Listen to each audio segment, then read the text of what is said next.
बहुत कम मार्क्स आ रहे हैं तो क्या करें, नीट में अच्छे मार्क्स बन रहे तो क्या करना चाहिए, समझ में नहीं आ रहा है, कैसे प्रोसेस करें, क्या करें, अब आगे मैं क्या करूंगी या क्या करूंगा अगर मेरा सिलेक्शन नहीं हुआ तो।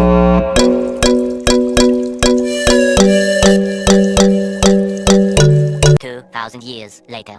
आई नो नीट का एग्जाम हो चुका है और अभी आपके मन में बहुत सारे सवाल घूम रहे होंगे।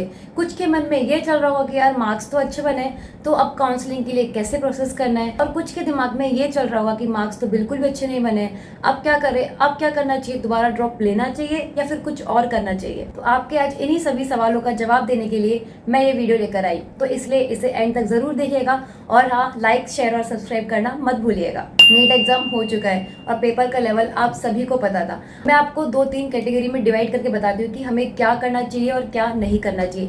पहली चीज, जिन लोगों के 600 प्लस मार्क्स बन रहे हैं तो बहुत अच्छी बात है। अब आपका जो काम है वो सिर्फ यही है कि आप अपनी कॉलेज की लिस्ट, कॉलेज की प्रायोरिटी लिस्ट क्या है वो सब देख के रखिए और आपको काउंसलिंग के प्रोसेस के बारे में पूरी इन्फॉर्मेशन होनी चाहिए। टेंशन मत लो, उसके रिगार्डिंग में जैसे काउंसलिंग स्टार्ट होगी उससे पहले मैं आपको सारी इन्फॉर्मेशन बता दूंगी। लेकिन माइंड में एक चीज सेट होनी चाहिए कि हाँ, हर स्टेट की कट ऑफ का एक आइडिया होना चाहिए। आप जिस स्टेट के उस स्टेट में कितनी कट ऑफ जाती है, लास्ट टाइम किस कट ऑफ पे कौन सा कॉलेज मिला था, इन सब का आपको आइडिया होना चाहिए। इनके 650 प्लस मार्क्स है तो उन्हें तो कोई टेंशन लेने की जरूरत नहीं है, वो जिस ऑर्डर में चॉइस फिल करेंगे कॉलेज के उन्हें इस हिसाब से मिल जाएगा। लेकिन जिनके 600 प्लस मार्क्स है उन्हें ऑलमोस्ट सारे कॉलेजेस फिल करने पड़ेंगे क्योंकि नहीं पता कि कट ऑफ कहाँ जाएगी, कितने मार्क्स आएंगे, क्या होगा। इसलिए आपकी जो लिस्ट होनी चाहिए वो सारे कॉलेजेस को लेकर होनी चाहिए।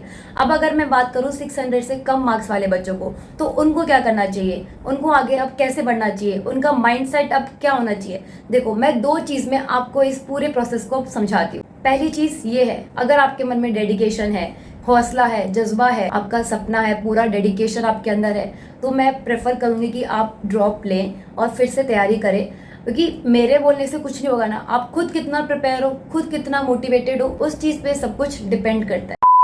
जो स्टूडेंट है जो फिर से ड्रॉप करना चाहते हैं और उन्हें अच्छे प्लेटफॉर्म की जरूरत है अपनी प्रैक्टिस के लिए, अपनी पढ़ाई करने के लिए, तो स्टूडेंट्स आपके लिए मैं लेकर आई हूँ target batch for NEET 2026 aspirants by NEET prep. Target batch is an amazing batch और इसके फीचर्स बहुत ही ज्यादा अच्छे, जैसे MCQ, high test series, fresh का true dashboard, audio and video explanation और साथ में डीपीपी और टारगेट सेटिंग जैसे अमेजिंग फीचर। इसके अंदर आप अपना टारगेट सेट कर सकते हो डेली का, आपको कौन सा सब्जेक्ट करनी है, कौन सा चैप्टर करना है, साथ ही आप लोग अपना टारगेट स्कोर, टारगेट डेट और टारगेट नंबर ऑफ क्वेश्चन कितने करने हैं ये सब सेट कर सकते हो। उसके बाद आप फाइनली एक एमसीक्यू टेस्ट दे सकते हो जिसके थ्रू आपका एक रिजल्ट आएगा, आप उसे एनालाइज करके फिर उससे आप उसके सही आंसर्स क्या है, एनसीईआरटी में कहाँ दिए हुए वो सब भी उसके थ्रू आपको बताया जाएगा। उससे आप अपना पूरा परफॉर्मेंस एनालाइज कर सकते हो, आप कहाँ स्टैंड करते हो और आपको कितना इंप्रूव करने की जरूरत है। तो students, what are you waiting for, go check out the links in my description box और start your preparation with the best platform.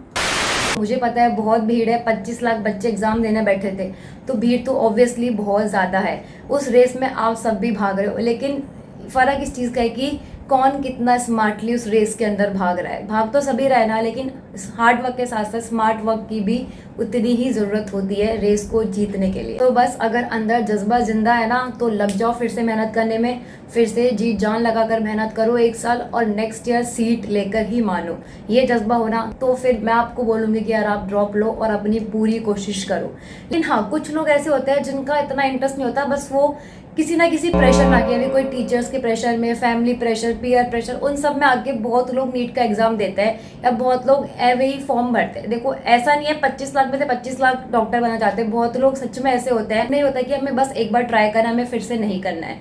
तो यार उन्हें कि और क्या ऑप्शंस है और मार्क्स के थ्रू मैं और कौन कौन सी सीट ले सकती हूँ और कौन कौन सी डिग्री है जो मैं नीट के मार्क्स के थ्रू परस्यू कर सकती हूँ। तो नीट के मार्क्स के थ्रू हमें एमबीबीएस, बीडीएस, नर्सिंग और आयुष और वेटनरी, ये ब्रांचेस हमें नीट के स्कोर के थ्रू मिलती है। ठीक है, बहुत लोग जिनका इंटरेस्ट नहीं है एमबीबीएस में, वो बाकी सब में अगर कोई भी इंटरेस्ट है तो उन सब में नीट के मार्क्स के थ्रू आप लोग ट्राई कर सकते हो, क्योंकि हर एक में कोई ना कोई अब बहुत ऑप्शंस ओपन हो चुके हैं। अगर कोई बहुत ज़्यादा ऐसे डेडिकेटेड नहीं है एमबीबीएस के लिए तो ऑब्वियसली अपना टाइम क्यों वेस्ट करना है, इसकी जगह कोई और इफेक्टिव, कोई और प्रोडक्टिव काम करो जो आपके मन को अच्छा लगे। हमेशा ज़रूरी नहीं है किसी के प्रेशर में आके कोई काम करो या दूसरों को देख के करो। हमारे खुद के मन को क्या अच्छा लगता है, हमें क्या अच्छा लगता है, हमारा ड्रीम क्या है एक्चुअल में, हम क्या करना चाहते हैं लाइफ में, वो चीज़ ज़्यादा मैटर करती है। जैसे बहुत लोग हैं जिनके 300 से 400 के बीच में मार्क्स होंगे, उनमें से बहुत बच्चे होंगे जो ट्राई नहीं करते हैं, वो सोचते हैं कि बस ऐसे ही एग्जाम दे देते हैं, हमें कोई इंटरेस्ट नहीं है। बहुत स्टूडेंट्स होते हैं ऐसे, तो उनके लिए ये और अदर ऑप्शंस है, वो इंसान में भी ट्राई कर सकते हैं। मेरे इस बोलने के तरीके से आप लोग ये मत समझेगा कि मैं आपको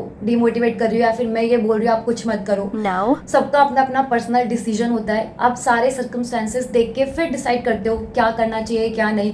जैसे मैं खुद का बताऊँ, मैंने सेकंड टाइम ड्रॉप क्यों लिया, क्योंकि मेरे अंदर डेडिकेशन थी। मुझे पता था कि मुझे डॉक्टर ही बनना है, मुझे कोई और ऑप्शन कुछ नहीं दिख रहे। मेरे लिए सिर्फ एक ही रास्ता खुला है डॉक्टर बनने का, मुझे बस वही पूरा करना है। अगर मैंने ये डेडिकेशन नहीं की होती तो शायद आज मैं जहाँ हूँ मैं वहाँ होती ही नहीं, मैं शायद एक एम्सोनियन होती ही नहीं। तो बस उस चीज़ की कमी आपके अंदर नहीं होनी चाहिए। अगर ड्रॉप ले रहे हो पूरे श्योरिटी के साथ लो कि अपना 100% से ऊपर ही देंगे चाहे कुछ भी हो जाए। बहुत लोग ये करें ऑप्शन लेंगे कि एमबीबीएस की जगह नर्सिंग परस्यू करेंगे, वेटनरी, बीडीएस, आयुष, इन सब में भी जाएंगे। ये सब में भी बहुत ऑप्शन है, आप आगे इन सब में बहुत एक्सेल कर सकते हो। लाइफ सिर्फ एमबीबीएस पे आगे खत्म नहीं हो जाती है, तो कभी भी ये मत सोचना कि यार एक ही ऑप्शन। मेरा इस वीडियो बनाने का बस एक ही मोटिव है, मैं चाहती थी कि आपको सारे ऑप्शंस पता हो एमबीबीएस के अलावा जो आप परस्यू कर सकते हो नीट के मार्क्स के थ्रू। से ड्रॉप लेना है या नहीं लेना, मैंने दोनों सिचुएशन आपको अच्छे से समझा दिया है। अब बस खुद के दिल की सुनना और दिमाग से काम लेना। सो या that was it. I hope you guys like it and आपको समझ में आया हो मैं क्या बोलना चाह रही हूँ। और हाँ, don't forget to like, share, subscribe my channel Shades of AIIMS.